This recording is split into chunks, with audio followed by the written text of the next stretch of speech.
네, 반갑습니다. 소중한 나 찾기 나연구소 오경아입니다. 오늘 저희 모델 캠퍼스에 아주 또 건장하시고 우리 또 잘생기시고 멋진 분이 오셔서 같이 이렇게 대화를 나누고 이렇게 또 인터뷰를 하고 있습니다. 화면으로 본인 소개 좀 부탁드리겠습니다. 안녕하세요. 네, 13년차 배우 차재호입니다. 지금은 네, 문화예술 플랫폼 팔레트를 운영을 하고 있고요. 네.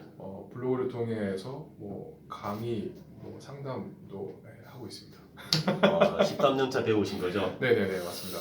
13년 동안 배우 생활 해보시니까 어떠셨어요? 정말 일반인들이 좀 하기 어려운 경험이잖아요. 정말. 그럴 수도 있죠. 네, 근데 누구나 다 배우를 떠나서 네. 내가 하고 싶은 일이 있다고 하면은 도전하시면은 충분히 다 하실 수 있는 일이라고 생각을 하고. 네.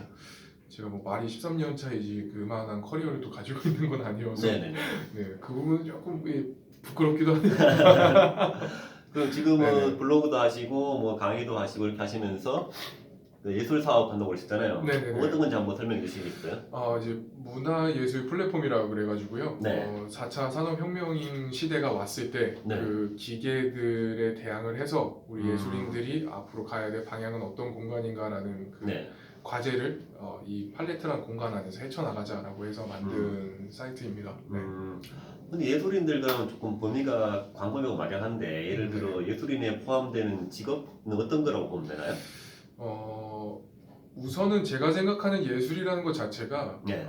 인생이고 삶이라고 생각을 해요. 음. 그렇기 때문에 모든 직업이든 다 예술인이라고 저는 생각을 하는 거죠. 그게 꼭 미술을 해야 된다, 혹은 연기를 해야 된다, 네네. 글을 써야 된다가 아니라 그걸 뛰어넘어서 인생을 살고 있는 사람이라면 누구나 예술을 하는 사람이다라고 저는 생각을 하는 거죠. 그 예를 들어 뭐 글을 쓰거나 그림을 그리거나 뭘 작품 만드는 그런 분들이 아니라 그렇죠. 정말 모든 사람이 어떤 예술이라는 그런 관점으로 좀 보는 거네요. 그러면. 그렇죠. 저는 좀 폭넓게 바라보고 있고요. 네. 그리고 그렇게 폭넓게 바라봐야지 아까 말씀드렸던 새로운 시대가 왔을 때 예술가가 어떻게 헤쳐나가야 될지도 네. 다양하게 그 의견이 나오지 않을까, 그렇게 생각을 하고 있습니다. 그럼 거기에서 이제 팔레트 안에서 그런 예술가 분들이 어떤 활동을 주로 하는 거예요?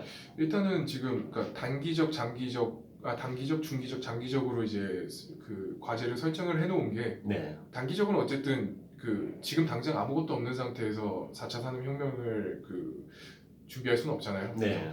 예술가들을 모으는 작업, 그리고 예술가분들이 팔레트 안에서 네. 수익화를 이뤄내시고 돈을 네. 벌어 가시는 거, 경제적인 안정을 추구하는 게 이제 단기적인 네. 목적이고요. 중기적으로 중 가면은 이제 그 제가 생각하는 그 포스트 모더니즘은 예술 장르, 이제 글쓰기의 포스트 모더니즘이다, 네. 미술의 포스트 모더니즘이다를 떠나서 예술 자체가 어떻게 해야 될 것이냐까지 보이기 때문에 그러려면 우선은 이 예술가들의 콜라보레이션이 있지 않을까. 간단하게 예를 들자면은 이제 원래 있었지만은 네. 웹툰을 보다가 이제 노래 소리가 나온다든가 네. BGM이 웹툰에 깔려 있다든가. 네. 옛날에 저희 만화책 세대는 그런 거 상상을 못 해봤지만은 이제 그런 게 이제 될 수도 있고. 네. 그런 건 일단은 그 이제 어쨌든 아티스트들이 많이 모여 있는 상황에서 그들이 이제 다양한 아이디어를 만들어서 이렇게 스파크를 이뤄내봐야지 뭔가 있지 않을까. 거기가 이제 중기적인 목표이고, 네. 그렇게까지가 되면은 이제 그 위에서 새로운 거를 어떻게 창출할 것인가까지가 이제 제가 생각하는 장기적인 목표입니다. 네. 그러니까 일반인들이 흔히 뭐 자기 일 하면서 내가 이게 예술을 한다, 내가 예술가라는 그런 관점을 갖기는 어려운데 그렇죠. 어떤 생각을 하면 어쨌든 내가 하는 일이 예술 쪽으로 좀 접목될 수 있다 이런 마인드를 가질 수 있을까요? 일단은 그 저희가 예술하고는 조금 예술학하고는 좀 다르지만 그렇죠. 미학이라는 개념이 있어요. 미학, 아름다운 미학, 입장. 네네. 그래서 그 뷰티풀, 아름다움이란 무엇인가? 네. 그럼 결국엔 그 아름다움이든 예술이든 모든 게 결국에는 이제 넘어가게 되면은 인간의 기본적인 욕구들, 네. 예술을 하게 된 이유들이 이제 있겠죠. 네. 기초적으로. 그러니까 배우가 가지는 이제 사람들의 가지고 있는 어떤 욕구가 모방 본능이다. 누군가를 모방하는 데서부터 이 배우라는 직업이 시작됐다라고 저희는 이제 학교에서 배우거든요. 네네네. 그런 것들처럼 모든 직업군들은 다 그런 어떤 본능 쪽으로 이렇게 몰리게 되어 있다고 저는 봐요. 그래서 뭐 예술이든 네. 아름다움이든. 그래서 내 직업 안에서 예술적인 감각 혹은 그걸 이제 미적 감각, 네. 예, 그래서 그런 미적 감각들을 표현하는 것 자체가 저는 예술이라고 생각을 합니다. 뭐 더 좀 쉽게 말씀을 드리자면은 네. 뭐 마케팅을 하면은 마케팅에서 어떤 최고 분야까지 올라가시면은 그렇죠. 그분이 예술가이냐 마케터이냐에 대한 그 구분이 없어진다고 봐요. 예, 요즘 이름이 생각 안 나는데 네. 원래 비누르가 나왔을 때 네모 모양이었대요. 그걸 어떻게 하면 많이 팔 수 있는가? 네. 그래서 광고가 처음 나왔을 때는 네. 뭐 그냥 이제 뭐 이게 뭐로 만들어졌고 뭐 이렇게 해서 이런 제품이니까 이거 사셔야 됩니다라고 하니까 아무도 안 산다는 거죠. 그거를 어떻게 바꾸시냐면은 비누 모양을 이제 지금 저희가 알고 있는 타원형이나 원형으로 만들고 네. 그거를 이제 샤워하시는 이제 여성분의 모습을 광고로 때린 거죠. 아무것도 없어요. 그냥 이 비누가 뭐고 뭐가 들어가 있고 이런 건 다 필요 없고 그 네. 동그란 비누로 이렇게 닦는 것만 해도 네. 그거는 이제 그 엄청나게 사람들이 이거 왠지 사보고 싶다. 나도 저렇게 샤워를 하고 싶다라는 그거를 촉발하게 된다.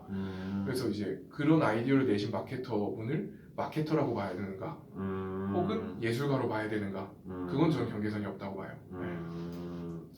어떻게 보면 이게 또 바라보는 관점에 따라서 예술가가 될 수도 있는 그런 지점이 있네요. 그러면은. 네, 저는 그렇다고 봅니다. 어떻게 이런 걸 어떻게 또 그 기획하시게 된 계기가 있나요? 이런 플랫폼 그런 팔레트를 만들게 되신 계기가? 일단은 그 아까도 물어보셨을 때도 그랬지만 제가 배우라는 직업을 가지고 있으면서 정말 계속 이제 선택을 받는 직업이니까 그렇죠. 이제 제뭐 이력서인 프로필을 이제 돌려요. 영화사나 드라마 이런 좀 캐스팅 디렉터 분들한테 돌리면은 그분들이 그 수많은 수천 장의 프로필에서 제 거를 뽑아가지고 저한테 연락을 주셔야 되는데 그게 사실 힘들거든요. 그렇죠. 네, 근데 이거는 저뿐만 아니라 많은 예술가들이 다 그렇게 힘들다고 생각을 했고 그러면은 내가 이분들이 가지고 있는 그 수천 장의 프로필 중에서 내게 그 빛나는 한 장이 되기 위해서 어떻게 해야 될까라는 고민이 이제 그럼 이제 그 남이 만든 무대에 내가 설 것이냐 아니면은 내가 내 무대를 만들어서 이들과는 다른 차별화를 내가 만들 것이냐 이런 생각을 이제 가지고 있었던 시기가 있었죠. 그 시기에서 이거를 행동을 할 것이냐 말 것이냐였는데 그걸 이제 행동하게끔 촉발을 해주신 분이 이제 우경아 대표님 도와주시면서 야 그럼 이거 해야 되겠다. 나 이거 꼭 해야 되겠다. 해서 이제 시작을 하게 되었죠. 어떻게 보면 이제 소비자가 아니라 생산자가 되는 거고 그게 다른 사람이 만든 판에 내가 들어가는 게 아니라 내가 판을 만드는 그런 개념이라고 보면 되겠네요. 그렇죠. 그러면서 이제 예술가들이나 하시님들을 함께 할 수 있는 모아서 안에서 뭐 성장할 수 있고 나눌 수 있는 키워 나간다고 그렇게 보면 되겠네요. 네, 맞습니다. 이런 블로그 하신 지 얼마 안 되셨죠? 그렇죠. 이제 올해 3월 말부터 27일부터 시작을 했습니다. 근데 벌써 이렇게 이제 본인만의 콘텐츠를 만들어서 강의도 하고 계시잖아요. 그렇죠. 그럼 그동안 했던 강의는 주로 어떤 강의들이었나요? 뭐 강의는 지금 하나밖에 안 했어요. 이제 블로거 진로잡이였는데 그 사실 블로그를 어떻게 해야 된다라는 강의이기보다는 블로그를 통해서 내가 정말 전달하고자 하는 게 뭔지를 먼저 아셔야 됩니다. 이제 그 본인의 가치관 형성 그리고 그 가치관을 어떻게 만드는지에 대한 거를 하다 보니까 많은 분들이 오해를 하시더라고요.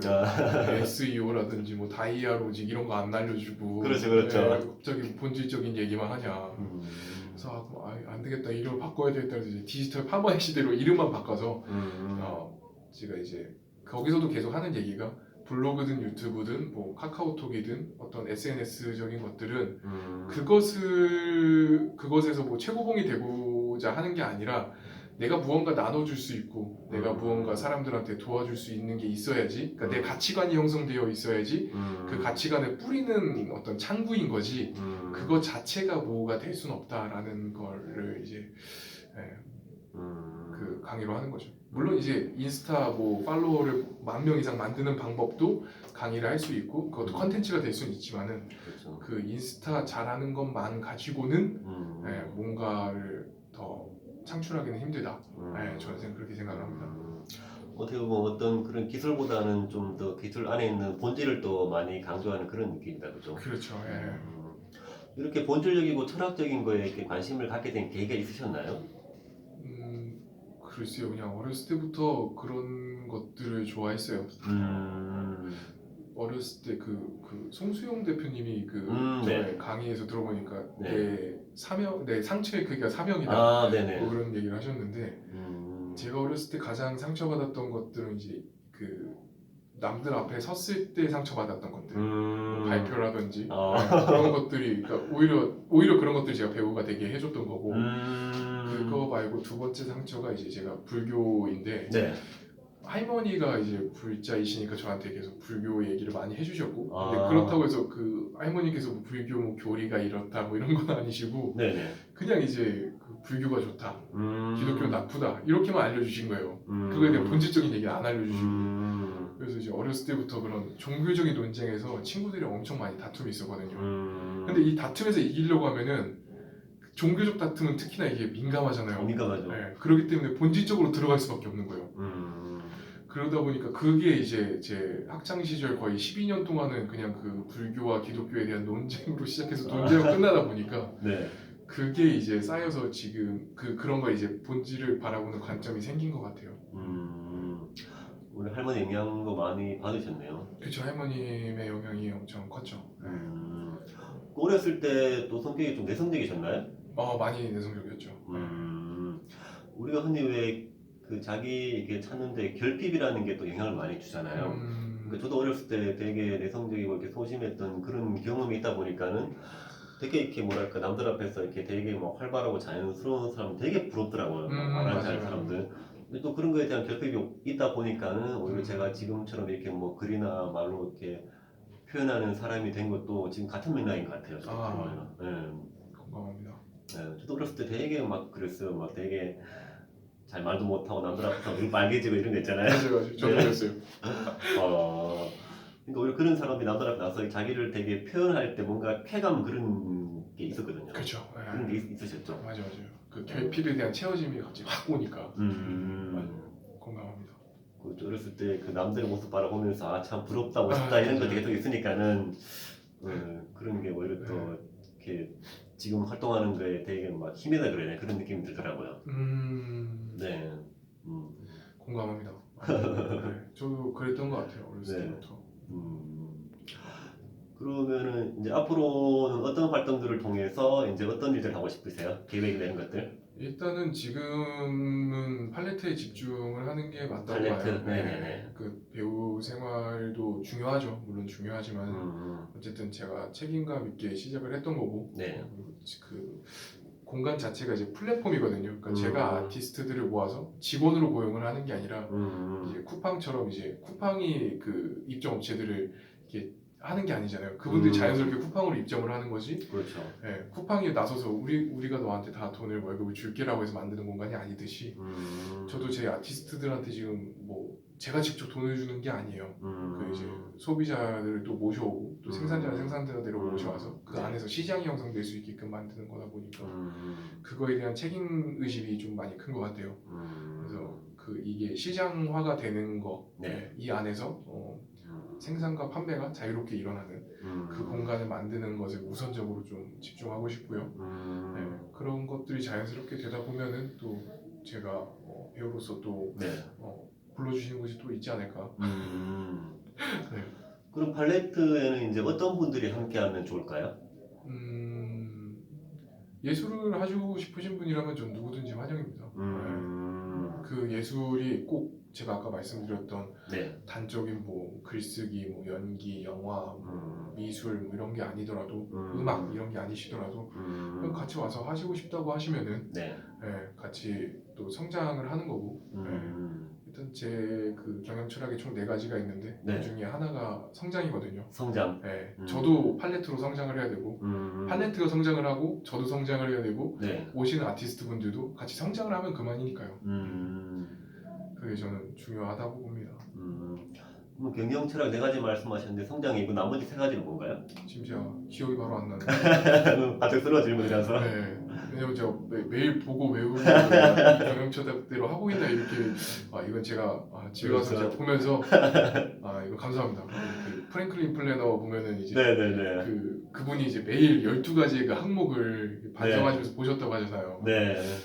제가 말만 4개라고 했지 지켜보고 있진 않았네요. 감사합니다. 그렇죠. 저희가 네. 이거 뭐 직속으로 하다 보니까는 네. 그런 면이 없지 않아 있네요. 많이 당황스러우셨죠? 아니요, 괜찮습니다. 근데 이제 제가 경영처럼 1번은 네. 다름의 가치라고 해서 그 제가 제 인생의 주인공이듯이 다른 사람도 다른 사람 인생에서 주인공이거든요. 그렇죠. 내 인생에서는 이 사람이 조연일 수 있어도 이 사람 인생에서 이 사람은 주인공이기 때문에 네. 제가 이 사람을 조연되고 하면 안 된다는 거죠. 다름의 가치. 네. 제가 생각하는 제 행복의 가치가 있고 타인이 생각하는 타인의 행복의 가치가 있으니까 그거를 존중하고 네. 서로 존중하고 그리고 나는 내 거가 뭐 100% 맞다. 네. 이런 또 확신은 나한테 있는 거지 남한테 강요하거나 종용하면 안 된다. 이런 것들이 일단 경영철학 1번입니다. 그게. 근데 우리 근데 예술 그러면은 이제 그런 관련된 일을 안 하시는 분들은 조금 네. 멀게 예술이라는 단어가 좀 멀게 느껴지는 게 있는데 이게 일반인 분들이 내가 정말 하는 일이 예술이구나 이건 어떤 부분에서 그런 지점을 좀 찾을 수 있을까요? 뭐 내가 하는 일이 예술 될 수 있겠구나 이런 부분들을 그런 거에 대한 고민이 좀 들더라고요. 그지 그거는 이제 한 분 한 분마다 얘기를 해보셔야 되겠지만은 네. 그 제가 그 한 2, 3년 전에 용산에서 그 컴퓨터 조립을 했던 적이 있어요. 네네. 거기 보면은 그 선임이었지만 동생이었던 친구인데 네. 그 친구가 이제 조립을 하는 거 보면은 컴퓨터 조립할 때 선을 예쁘게 이렇게 만들어줘야 되거든요. 선처리니까. 네. 그러니까 그거 그냥 막 해서 줘도 컴퓨터 돌아가는데 문제는 없지만 이걸 예쁘게 해줬을 때 받는 사람의 기분은 다른 거잖아요. 근데 그 친구가 하는 그 조립해서 선을 이렇게 내는 걸 보면은 정말 예술처럼 정말 예뻐요. 네. 그러니까 비단 우리가 뭐 식당에서 1인 뭐 식당을 하시든 뭐 그렇죠. 배달 업체를 하시든 그냥 요즘 제일 많이 쓰는 게 그거잖아요. 저희 고객님 손글씨에서 감사합니다. 네네네. 뭐 그것도 물론 좋겠지만은 포장하는 것 자체에서 음식물이 어떻게 플레이팅 되는지도 예쁘게 하시는 것도 그것도 하나의 예술일 수도 있다고 저는 생각을 하는 거예요. 네. 그렇게 손글씨 하시는 것도 어떻게 보면 캘리그래피 예술인 거고. 그래서 일상생활에서 예술을 떼어놓고 뭐든지 볼 수 있다라고는 생각하지는 않습니다. 네. 뭐든지 그래서 예술이 될 수 있을 것 같아요. 예술 가정의 또 관점으로 보면은 내가 하는 일들이 다 예술이 될 수 있는 포인트가 많이 있겠네 정말. 네. 뭐그 아리스토텔레스가 얘기하는 그 시학에서 어떻게 그 공연이라는 거가 네. 좋은 공연인지 나쁜 공연인지를 판단하는 그 기준점을 카타르시스라고 했거든요. 이제 그 희열. 네. 내가 이거 보고 너무 좋았어. 그 찐 희열을 느낀다는 거잖아요. 네. 근데 그게 꼭 뭐 작품을 본다고 해서 카타르시스를 느끼는 건 아닌 것 같아요. 아까 말씀드렸듯이 컴퓨터 예쁜 선을 봐도 네. 야 이거 이 사람이 얼마나 이거를 정성 들여서 했을까라는 것도 카타르시스일 수도 있고 그 손글씨로 예쁘게 이제 정말 구매해 주셔서 너무 감사합니다. 다음에 또 주문해 주세요라고 해주시는 그 네. 손글씨 자체도 이분이 얼마나 이 간절한 마음이 전달이 되는구나 하는 것도 카타르시스일 수도 있다. 저는 그렇게 생각을 합니다. 되게 어쨌든 젊으신데 어떻게 보면 그 철학적인 면도 그렇고 되게 깊이가 있다 이런 느낌이 많이 드네요.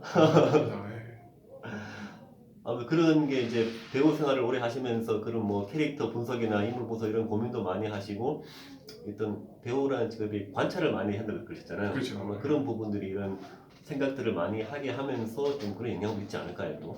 그런 부분도 없지 않아 있을 것 같아요. 왜냐하면은 저희가 아까도 말씀드렸듯이 모방 본능 때문에 시작이 됐다. 그렇기 때문에 새로운 배역을 우리가 맡으려고 하면은 그 배역일 것 같은 내 머릿속에 있는 사람을 이제 뭐 주변에 있다면 관찰을 해라.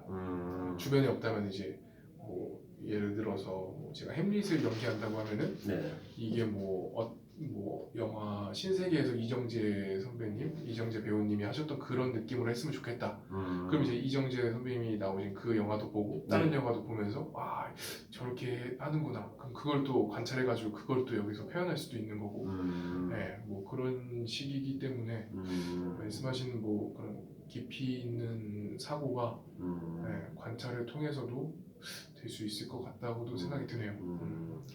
이게 배우라는 직업이 어떻게 보면 되게 좀 멋있고 화려하고 이제 동경의 대상이기도 하는데 경험해 보시니까 이게 배우라는 직업의 뭐 장점과 매력 그리고 좀 힘든 점 어떤 게 있을까요? 뭐 장점과 매력은 이제 내가 내 작품 볼 때의 그 감사함이 있죠.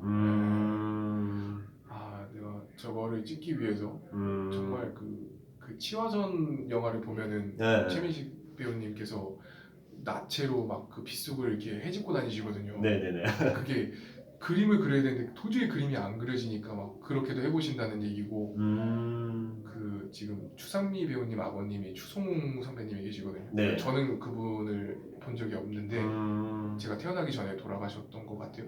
하여튼 그 비슷한 시기쯤에 그분이 제가 알기로 대한민국 그 연극 기네스북을 가지고 계세요. 1인 배우가 그러니까 1인극 배우 한 명이 올라가서 네. 공연을 하는 그 빨간 피터의 고백이라는 그 연극이 있는데 그걸로 최다 관객을 하셨던 분인데 그 빨간 피터의 고백이 이제 그 원숭이가 네. 그 사람의 교육을 받아서 뭐 논문을 쓰고 박사학위를 받아서 그 논문 학술 그거에 대한 프레젠테이션을 하는 그것을 이제 연극으로 만든 건데 네. 그 원숭이의 감정을 알고 싶어서 셔서 그 당시 이제 창경원 동물원이었던 창경원에 있는 그 짐 있잖아요. 저희 네. 초등학교 때 그 있는 철봉 놀이 같은데 네. 비 오는 날에 진짜 원숭이처럼 옷을 뻘거벗고 가셔서 거기서 뭔가를 하셨다고 하더라고요. 그러니까 원숭이의 감정을 느낄 수가 없으니까 그렇게라도 한번 느껴보고 싶다. 그렇다고 하시더라고요. 뭐 저도 팩트인지 아닌지 뭐 들은 귀동냥을 한 거라서. 근데 저도 마찬가지로 저도 그 정도까지는 아니어도 그런 시기들이 있거든요. 그뭐 예를 들자면은 아까 그 영화 기억이 안 나네요. 오달수 선배님이 나오셨던 네. 그 대배우에서 그 절뚝거리는 장면을 찍기 위해서 망치로 이렇게 복숭아뼈를 내려 찍거든요. 네네. 그런 비슷한 일들이 있어요. 그러니까 내가 그 감정을 알고 싶어가지고 고생했던 것들에 대한 그 결과물이 나왔을 때의 감동은 그러니까 이루 말할 수 없죠. 누가 정말 고생했다라고 해주는 것도 감동이긴 한데 그렇죠. 그걸 돌아본 과정을 제가 다시 봤을 때 그 감동도 있고 단점이라고 한다면 아까 말씀드렸듯이 그 기간 동안에 너무 힘들어요. 왜냐면 내가 아니거든요. 어쨌든 나라는 스케치북 위에 다른 인물을 그려야 되지만 그 다른 사람이 내가 아니기 때문에 그거 자체를 받아들이는 과정이 너무 힘들어요. 네. 나를 내려놓고 다른 사람 것처럼 해야 되는 거에 대한 또 표현이 이런 것들이 조금 그렇죠. 그렇겠네요. 그게 너무 힘들고 그러다 보니까 그 과정을 이제 패스하시고 그냥 나대로 하시는 분들도 많고 저도 이제 그쪽으로 이제 방향성을 잡아가고 있고 네네. 그리고 이제 그 워낙 이 옛날에는 인력풀이 별로 없으니까 네네. 한 배우님이 여러 가지 작품을 할 수 있는 시대였지만 지금은 이제 워낙 배우랑 인력풀이 많으니까 네네네. 그냥 이제 그 배우랑 알맞는 사람을 그냥 집어서 넣으면 되는 시대니까 그거를 버티고 기다린다는 게 쉽지가 않죠. 그럴 수 있겠네요. 그런 것 같아요. 요즘에는 특히나 더 배우진들이 많고 제가 이제 처음 대학교 들어갔을 때 08학번이었는데 네. 그때까지만 해도 엄청났거든요. 그러니까 연극영화가 너무 많았어요. 전국적으로. 근데 지금은 이제 그렇게 연극영화 들어갔던 사람들이 다 졸업을 했던 상황이고 그러니까 다 전문가인 거예요. 네. 대학만 나오면 다 전문가인 세상이니까 너무 많은 거예요. 인력풀이. 그래서 이제 그거에서 참고 버티고 기다리는 그 시간이 쉽지가 않죠. 또 저희가 경험하지 못한 그런 게 있네요, 이게 또. 근데 다 비슷한 것 같아요. 전에 듣기로는 그 03학번, 04학번 때만 해도 경제 경영 쪽이 엄청 붐이라고 그래가지고 네. 뭐 MBA 석사도 가지고 이런 분들이 있는데 요즘에는 이렇게 길거리에서 저 MBA 석사니까 저 좀 취직시켜 주세요라고 이렇게 하신다고 하더라고요. 네네. 사진으로 봤는데 그게 결국에는 이제 쏠림 현상으로 우리가 이게 뜬다라고 해가지고 거기로 간다고 해서 그걸 그러니까 입학했던 순간이랑 졸업하던 순간이 똑같이 이게 붐이지 아닐지는 모르는 것 같아요. 시대는 계속 변하니까요. 그렇죠. 아무튼 저희도 뭐 원래 초에 이렇게 블로그 통해서 인연이 돼서 이렇게 가끔 뭐 통하다가 이렇게 오늘 처음 뵀는데 네네. 이렇게 귀한 시간 내서 이렇게 찾아주셔서 감사드리고 오늘도 저도 이렇게 좋은 말씀 많이 들어서 저도 너무 이렇게 배우는 게 많고 되게 좋은 것 같아요. 제가 많이 배우고 네. 많이 배움 덕분에 저도 이렇게 앞으로 전진할 수 있는 힘을 항상 얻고 있습니다. 괜찮으십니다. 이렇게 마지막으로 혹시나 영상을 보실 분들에게 뭐 한 말씀 해주시겠어요? 네. 뭐 제 강의도 그렇지만은 결국에는 가장 중요한 거는 제가 무엇을 하든 그런 것보다는 내가 누군지, 내가 사랑하는 게 뭔지, 내가 행복한 게 뭔지가 더 중요한 것 같아요. 네, 그래서 나연구소를 사랑해 주시고 감사합니다. 나연구를 또 꿈꾸시는 분들에는 이제 우경아 대표님을 통해서 아. 내가 누군지 또 알고 감사합니다. 네, 나라는 그 스케치북 위에 꼭 배우로서 배역을 네. 그리는 게 아니더라도 본인의 꿈을 그리실 수 있는 그런 그런 스케치북을 내가 어떤 스케치북인지 아는 어떤 캔버스인지 아는 그런 시간을 가지셨으면 좋겠습니다. 나연구소를 통해서. 멋진 말씀 감사해요.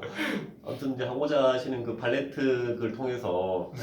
정말 많은 예술가 분들이 참가하셔서 정말 같이 나누고 정말 일반인 분들이 이 내 삶도 예술이 될 수 있고 그런 예술에 대한 매력을 느낄 수 있는 그런 장이 돼서 정말 발레트가 많이 좀 홍보가 되고 알려져서 정말 많은 분들이 좀 했으면 좋겠는 영향도 많이 받고 많이 좀 커졌으면 하시는 바람이 있고 배우님 하실 거 너무 잘하실 것 같아요. 정말 지금도 이미 그렇지만은 네, 되게 정말 내가 하는 것도 예술 될 수 있구나 이런 것도 많이 느낄 수 있고 되게 잘 되실 것 같은 생각이 많이 듭니다. 감사합니다.